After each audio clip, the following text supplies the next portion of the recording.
Ça faisait longtemps que je n'étais pas allée courir, les filles. C'est trop dur. Ça fait trop du bien, mais c'est trop dur quand t'as pas couru depuis longtemps. Du coup, je vais plus à la salle de sport le dimanche.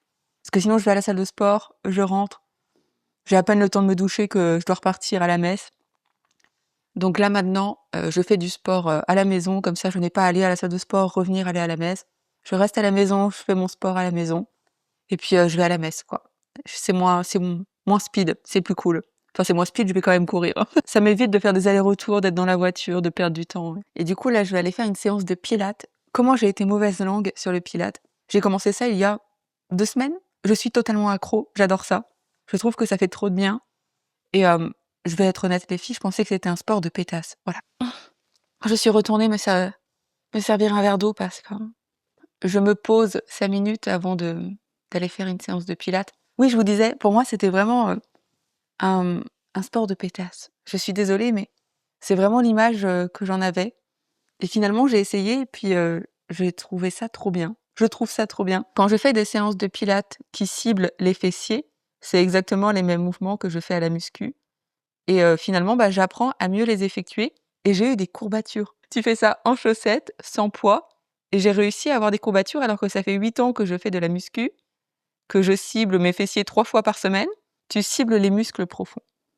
C'est trop bien. Essayez le pilates, les filles, hein. Même si vous ne faites pas de sport d'habitude, je pense que vous allez voir des résultats parce que tu sens que ça travaille beaucoup et ça le fait de façon légère. En fait, c'est facile. Ah, il faut que j'aille m'en servir un autre. Bon, je vais aller faire du pilates. Je vais me doucher, je vais passer l'aspirateur, passer la serpillière et on va aller à la messe. Sur ce, bisou. J'ai un peu la flemme de me relever parce que je me suis assise. Mais en même temps, quand tu fais après une course à pied, tu es obligé de t'asseoir 5 minutes. Allez.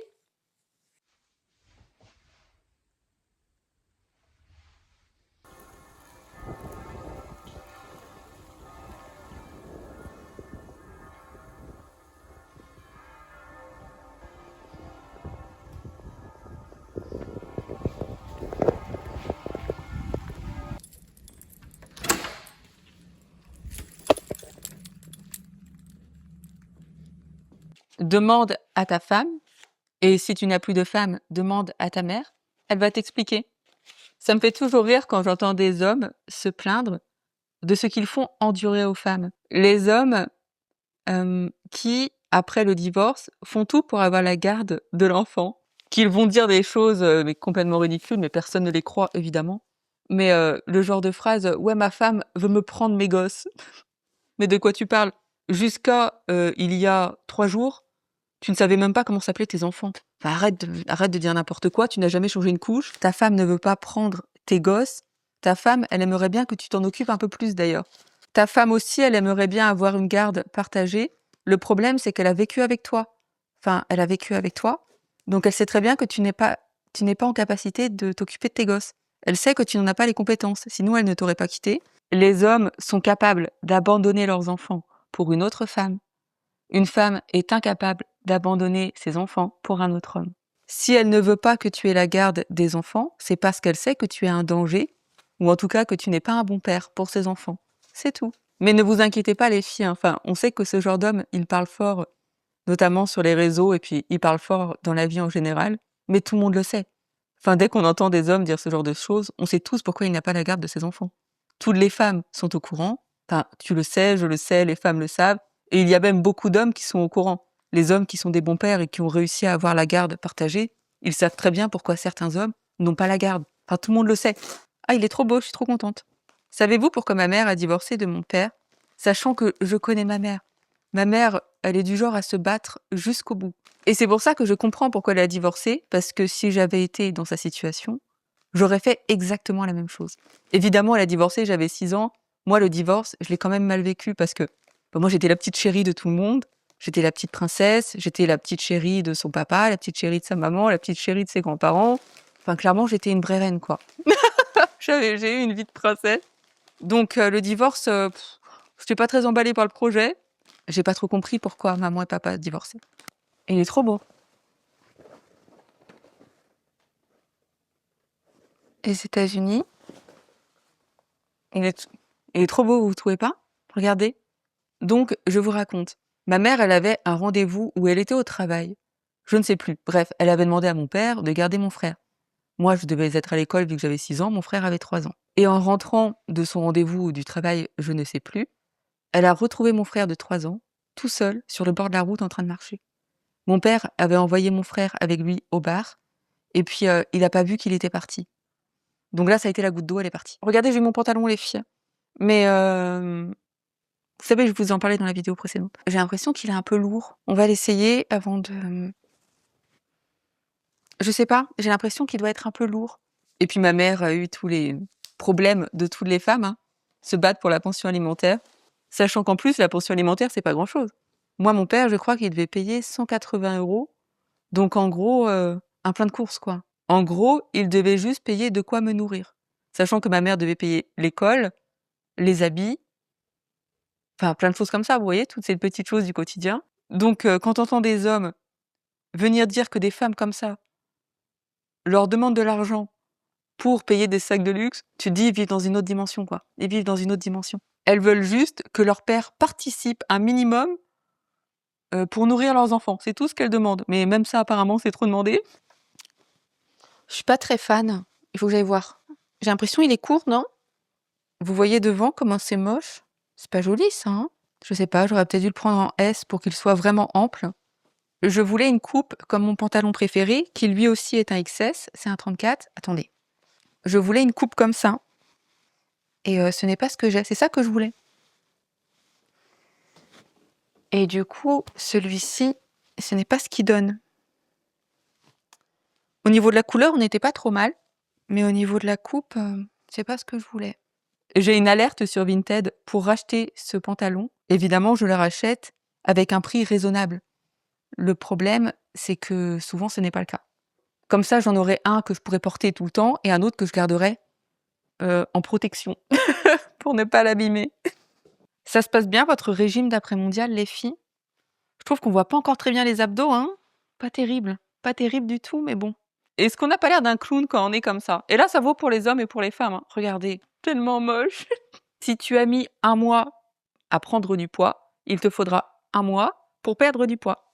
C'est comme ça. C'est une théorie difficile, mais c'est la seule qui est bonne pour votre santé. Elon Musk a dit, dans une interview récente, je crois qu'elle date d'hier ou d'avant-hier, il n'y aura vraiment rien que l'IA ne puisse faire mieux que les humains, à part peut-être être humain. C'était quelque chose comme ça. Comment résumer en une seule phrase ce que je pense? C'est exactement ce que je pense. Évidemment, il le dit mieux que moi, étant donné qu'il est meilleur que moi, mais c'est exactement ce que je pense. Exactement. Je n'aurais pas dit mieux. J'avais rendez-vous chez le médecin hier matin pour mes médicaments, les médicaments pour prendre l'avion, étant donné que je n'avais pas pris l'avion depuis 2019. Bah forcément, mes médicaments étaient périmés. Je ne me plains pas de ne pas avoir pris l'avion depuis 2019. C'est pas quelque chose qui me dérange. Mais ouais, mes médicaments étaient périmés, donc il me fallait une nouvelle ordonnance. Bref, et chez le médecin, j'ai vu cette affiche. Je ne sais pas ce que vous en pensez les filles, mais ça me choque personnellement. Je comprends qu'il faille mettre en place une limite de temps, parce que chez le médecin, 15 minutes, ça peut facilement se transformer en 30 minutes, et tu prends du retard. Il suffit que tu aies une urgence entre-temps et bon, tu es encore là à 23h. Donc ça, je comprends amplement. Mais le fait de dire un motif égale un rendez-vous, je trouve ça assez limite, mais surtout, je trouve ça presque dangereux. Parce que je sais qu'il y a des gens qui aiment bien faire les bons élèves. Je ne sais pas comment dire ça. Par exemple, moi, je m'en fous. Je sais que ça va faire 2-3 ans que je ne suis pas allée chez le médecin. Là, j'ai clairement une liste et je vais te donner toute la liste. Si je viens à chaque fois que j'ai quelque chose, je passerai ma vie chez le médecin. Enfin, on est tous pareils. Donc clairement, ça, je m'en fous complètement. Je vais aller chez le médecin. D'ailleurs, c'est ce que j'ai fait. Et j'ai donné tous mes symptômes depuis 2 ans. Donc, je ne parle pas pour moi. Moi, je m'en fiche. Je sais que cette affiche, je ne l'ai pas vue. Voilà, je ne l'ai pas vue. Mais je m'inquiète pour les personnes qui prennent tout à la lettre, qui aiment bien être les bons élèves et qui du coup ne vont peut-être pas donner tous leurs symptômes. Et je trouve ça dangereux, car il y a des symptômes, par exemple, je vais dire n'importe quoi, j'ai mal aux pieds et j'ai mal à la tête. Nous, on ne va pas faire de lien, parce que ce n'est pas notre métier, on n'en a pas les compétences. En revanche, c'est le rôle du médecin de faire des liens entre des choses qui normalement n'ont pas de lien. Et je pense à ce patient qui du coup a lu cette affiche et qui ne va pas oser donner tous ses symptômes en même temps. Et je pense que ça peut être dangereux parce que tu peux louper ton diagnostic si tu n'as pas tous les symptômes. Vous voyez ce que je veux dire ou pas? Le but d'un médecin, c'est de faire des liens entre des choses que le commun des mortels ne peut pas faire car il n'en a pas les connaissances. Et en dessous de la phrase, il y a écrit « Pour plusieurs motifs, prenez autant de rendez-vous que nécessaire ». Bon, déjà, je trouve que, de base, ce n'est pas joli. Enfin, ce n'est pas joli, je trouve que ça donne une image du médecin qui ne prend plus des patients, mais qui du coup prend des clients. C'est différent. Prendre des patients, c'est différent que de prendre des clients. Ça donne vraiment l'image du médecin qui est là pour faire du chiffre.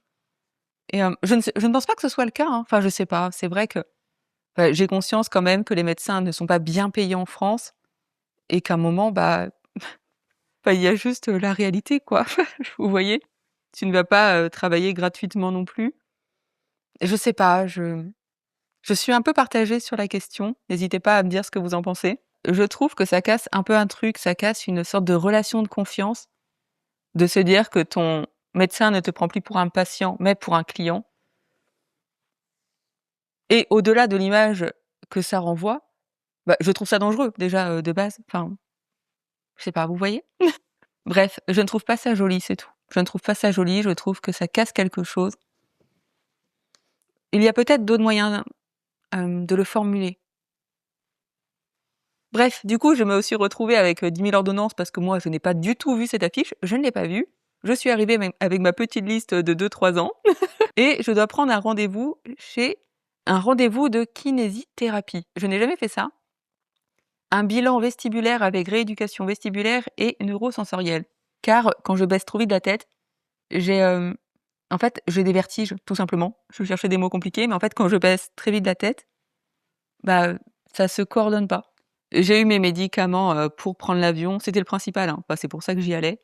J'espère que vous avez vu ma dernière vidéo YouTube. Parce que votre meilleure copine, elle est toujours là pour vous donner les meilleurs bons plans. Je suis la spécialiste, je suis connue pour ça. Donc, je vous partage un très bon plan. Je vous mets le lien de la vidéo en description. Les dates qu'il y a dans cette vidéo, ce ne sont pas mes dates. Bon, mon billet ne fut pas cher non plus, hein. Je crois que j'ai payé 50 € aller-retour. Ça va. En revanche, si vous êtes à Manacor durant cette période, il y a quand même une forte probabilité que l'on se croise 2 jours. Voilà. Avant de me refaire l'ordonnance, elle me posait plein de questions. Mais pourquoi il vous faut ces médicaments et tout ça? Comment expliquer ce qui n'est pas explicable? Tu vois, c'est comme ça. Elle m'a dit, ça m'a fait rire. Oui, ça doit être l'effet placebo, ça doit aider. Je lui ai dit, vous savez, même avec le médicament, je suis terrorisée. Donc, non, je ne pense pas qu'il y ait un effet placebo, non. Non, non. Mais je crois que c'est moi qui suis normale, hein. Ce n'est pas normal. L'homme n'est pas fait pour voler. On n'est pas fait pour ça. Dieu n'a pas dit l'homme doit voler. Dieu, il n'a pas dit ça. Donc, malgré ce que les gens pensent, c'est moi qui suis normale. Je le crois vraiment. Je suis contente parce que je vais toute seule. Je préfère quand je suis toute seule, je reste dans ma bulle et faut pas me parler et puis il faut me laisser me concentrer. Me concentrer sur quoi? Je ne sais pas, mais il faut que je me concentre. Bisous.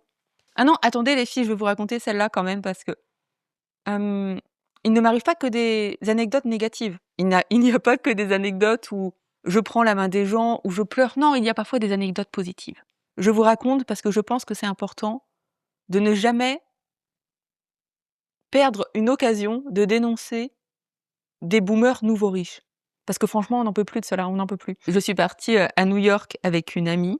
On avait mis de l'argent de côté, l'argent qu'on avait gagné durant la saison pour partir en vacances et c'était trop bien d'ailleurs. C'était il y a 10 ans. On avait pris l'A380. C'était au retour. Donc non, là, on n'était pas à New York parce qu'en fait, on a fait New York. Après, on est parti en bus jusqu'à Washington.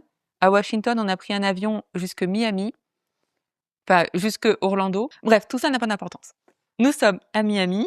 On prend l'avion à Miami pour rentrer à Paris. On prend encore l'A380. Et il y a un boomer devant moi.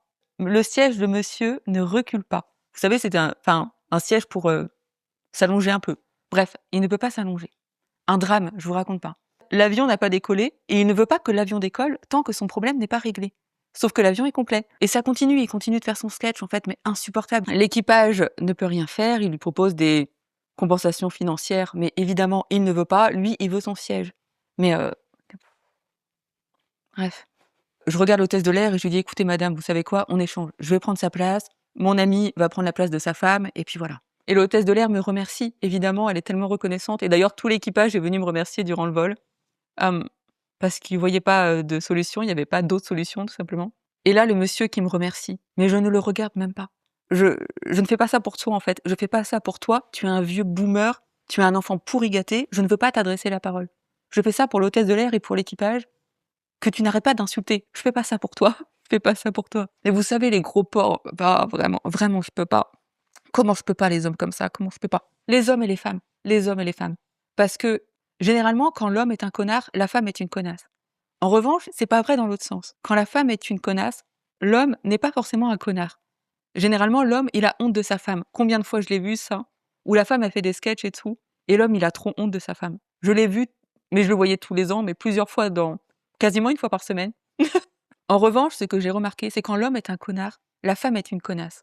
Donc là, ils allaient bien ensemble. Mais quand il m'a remercié, je n'avais qu'une envie, moi, c'était de, pendant le vol, de le jeter de l'avion. Voilà, juste qu'on ne le voit plus. Fin des boomers, c'est terminé.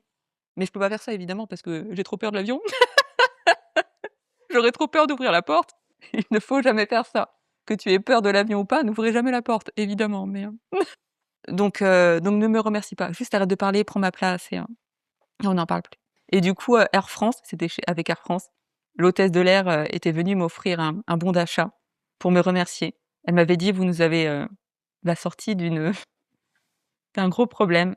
Et moi, j'avais refusé, j'avais dit: «Non, je fais pas ça pour ça». Et elle m'a dit: «Si, si, j'insiste, enfin tout l'équipage insiste pour vous le donner parce que vous nous avez sortis d'une sacrée situation».